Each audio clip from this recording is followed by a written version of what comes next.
قرآن مقدس میں اللہ تبارک و تعالیٰ نے اپنے نبیوں کے واقعات بیان فرمائے، انعام یافتہ بندوں کے واقعات بیان فرمائے، اور ساتھ ہی ساتھ جن لوگوں پر اللہ نے عذاب کیا، غضب کیا، ناراضگی کا اظہار کیا، جن کے چہروں کو اللہ نے سور اور بندروں کی طرح کر دیا، جن کے چہروں کو مسخ کیا، جن پر پتھر برسائے، جن کو ڈبو دیا، جن کو اللہ رب العزت نے ہواؤں سے ہلاک کیا، جن پر آندھیاں چلی، جن پر طوفان آئے، وہ سارے واقعات یعنی جو انعام یافتہ بندے ہیں ان کے واقعات بھی بیان ہوئے، اور جن پر اللہ نے غضب کیا ان کے واقعات بھی اللہ نے قرآن میں بیان فرمائے۔ کبھی آپ نے سوچا کہ آخر ایسا کیوں ہے، قرآن میں یہ سب واقعات کیوں بیان کیے گئے؟ اسی طرح سے صدیوں سے ہمارا معمول چلا رہا ہے کہ ہم غوث پاک کا ذکر کرتے ہیں، غریب نواز کا ذکر کرتے ہیں، سرکار قطب الاقطاب بابا قطب الدین بختیار کاکی کا ذکر کرتے ہیں، فرید الافراد سرکار فرید الدین مسعود گنج شکر کا ذکر کرتے ہیں، قطب الارشاد حضرت سیدی سلطان المشائخ محبوب الہی نظام الدین اولیاء کا ذکر کرتے ہیں، صابر پاک کا ذکر کرتے ہیں، اسی طرح سے ہم اپنے بزرگوں کا ذکر کرتے ہیں۔ آخر یہ سب کیوں ہے؟ اس ذکر کے پیچھے حکمت کیا ہے؟ تو آج اس حکمت کو آپ کے سامنے پیش کرنا چاہتا ہوں۔ دراصل بات یہ ہے کہ کسی بھی مالدار آدمی کو دیکھ کر انسان مالدار بننے کی کوشش کرتا ہے، کسی بھی پڑھے لکھے کو دیکھ کر انسان پڑھنے لکھنے کی طرف اس کو رہنمائی ملتی وہ اس طرف جاتا ہے، یعنی کہ انسان کسی بھی ترقی یافتہ اور کامیاب بندے کو دیکھ کر اس کے راستے پر چل کر اسی کی طرح بننے کی کوشش کرتا ہے۔ یہ ایک اصول ہے، یہ ایک ضابطہ ہے۔ کتنی بے حس ہے وہ قوم جس کے سامنے ذکر ہو کہ وہ بہت فلاں شخص مالدار ہے یا مالدار تھا، اس نے ایسے مال کمایا، اس نے ایسے مال جمایا، پھر وہ دنیا کا مالک بن گیا، پھر اس کو اتنی ترقی مل گئی، پھر اس کو اتنی کامیابی مل گئی، لیکن اس کے باوجود بھی انسان اتنا سب سن کر کے نعرہ لگا دے، خوش ہو جائے، گھر چلا جائے، وہ مالدار بننے کی کوشش نہ کرے، تو اس کا مطلب اس نے جو داستان سنی ہے مالدار کی، وہ داستان اس نے صرف دل بہلانے کے لیے سنی، اس کا کوئی مقصد اس کو نہ مل سکا، وہ مقصد کو پورا نہ کر سکا۔ اسی طرح ایک بندہ غربت کی چکی سے پستے ہوئے اٹھا اور اس کے بعد وہ بادشاہ بن گیا۔ کس راستے سے وہ بادشاہ بنا؟ پوری داستان سنی لیکن اس راستے پہ چلنے کی کوشش نہیں کی، تو پھر کیا ہوا؟ اس نے صرف اپنا وقت برباد کیا، کسی کی داستان سن لی، دل خوش ہو گیا، دل بہلا کر گھر چلا گیا۔ یاد رکھیے، یہ صحابہ کرام کے واقعات، یہ انبیاء کرام کے واقعات، یا اولیاء کرام کے واقعات، یا اللہ کے برگزیدہ بندوں کے واقعات جو قرآن میں بیان ہوئے، احادیث میں بیان ہوئے، اور بعد میں ایک سلسلہ ہے۔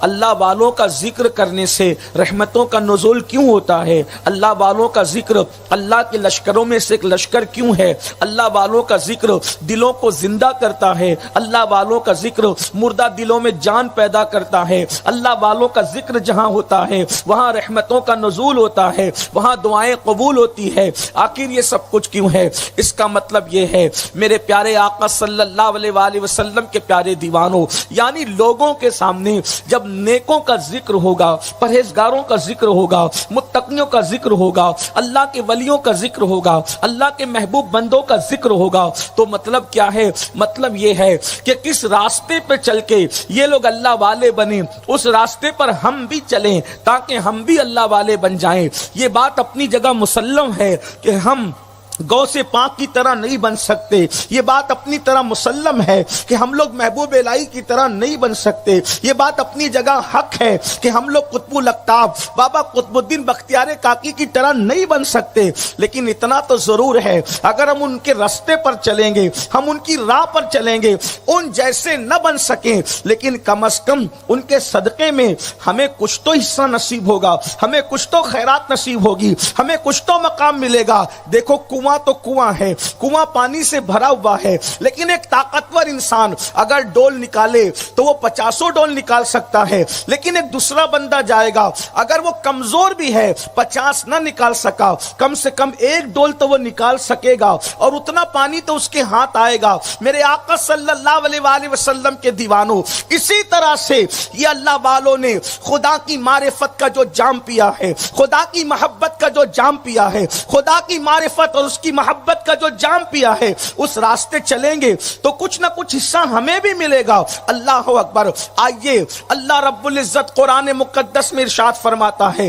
وہ قرآن جو قیامت تک کے لیے رہنما ہے, وہ قرآن جو قیامت تک کے لیے قیادت ہے, وہ قرآن جو قیامت تک کے لیے اللہ رب العزت تک پہنچانے کا ذریعہ ہے, وہ قرآن جس کی تعلیمات جو ہے ہمارے لیے قیامت تک ہے, اس وقت تک جب تک اللہ کے رسول کچھ احکامات کو اپنی حکمت بالغہ کی وجہ سے خاص نہ فرما دے, جب تک اللہ و رسول خاص نہ کریں اس وقت تک کہ کوئی اس کو خاص نہیں کر سکتا, بلکہ اس کے سارے احکامات قیامت تک ہے. اللہ پاک قرآن میں ارشاد فرماتا ہے, والذین جاہدوا فینا لنہدینہم سبلنا, کہ جو ہماری راہ میں کوشش کرتے ہیں ہم ان کے لیے راستے پیدا کر دیتے ہیں, راستہ نہیں بلکہ راستے پیدا کر دیتے ہیں. پتہ چلا اللہ تک پہنچنے کے لیے 1-2 راستہ نہیں ہے بلکہ راستے ہیں. حضرت سیدنا امام الائمہ امام جعفر صادق رضی اللہ تعالیٰ عنہ ارشاد فرماتے ہیں,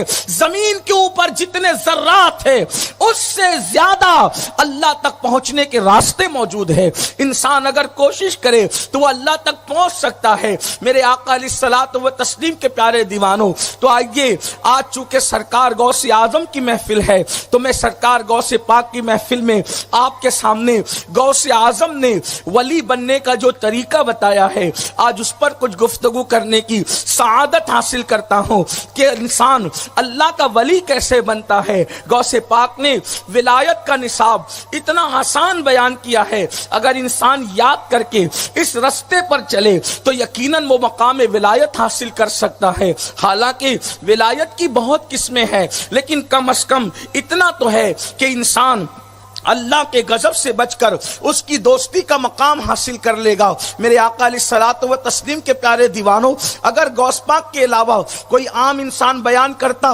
تو لوگ اس کا مذاق اڑاتے کہ اتنا چھوٹا کام کر کے بھی کوئی ولی بن سکتا ہے. لیکن یہ بات اس نے کہی ہے جس کے ہاتھوں سے ولایت تقسیم ہوتی ہے, جو ولایتوں کو بانٹنے والا ہے, جو ولایت عطا کرنے والا ہے. اللہ رب العزت نے امام حسن عسکری کے بعد غوثیت کبریٰ کا منصب شیخ عبد القادر جیلانی کو امام مہدی کی آمد تک کے سونپا ہے, اور اللہ رب العزت نے ولایت عطا کرنے کا منصب سرکار غوث اعظم کو عطا کیا ہے. اور غوث پاک وہ ہیں جو صرف ولایت تقسیم ہی نہیں کرتے بلکہ ولایت کو چھین بھی لیا کرتے ہیں. اللہ اکبر. اس کو کہتے ہیں سلب الاحوال. اللہ اکبر. یہ منصب ولایت کی کائنات میں اس وقت کسی کو حاصل نہیں ہے, اس لیے کہ یہ دور قیامت تک ولایت کی کائنات میں سرکار غوث اعظم کا دور ہے. غوث پاک فرماتے ہیں سب کے سورج طلوع ہو کر کے غروب ہو گئے, عبد القادر کا سورج وہ ہے جو قیامت تک غروب نہیں ہو سکتا. سب کے مرغے بول کر کے چپ ہو گئے, عبد القادر کا مرغا ایسا ہے کہ جو قیامت تک کبھی خاموش نہیں ہو سکتا. اسی کو میرے امام کہتے ہیں حکم نافذ ہے تیرا, خامہ تیرا, سیف تیری. حکم نافذ ہے تیرا, خامہ تیرا, سیف تیری. دم میں جو چاہے کرے دور ہے شاہ تیرا, دم میں جو چاہے کرے دور ہے شاہ تیرا. اور مرغ سب بولتے ہیں بول کے چپ ہوتے ہیں, مرغ سب بولتے ہیں بول کے چپ ہوتے ہیں.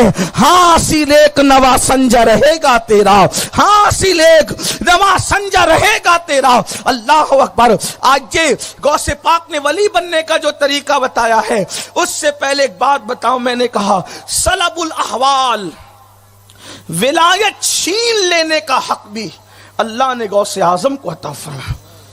ایک شخص سرکار غوث اعظم کی خانقاہ کی چوکھٹ پہ پڑا ہوا ہے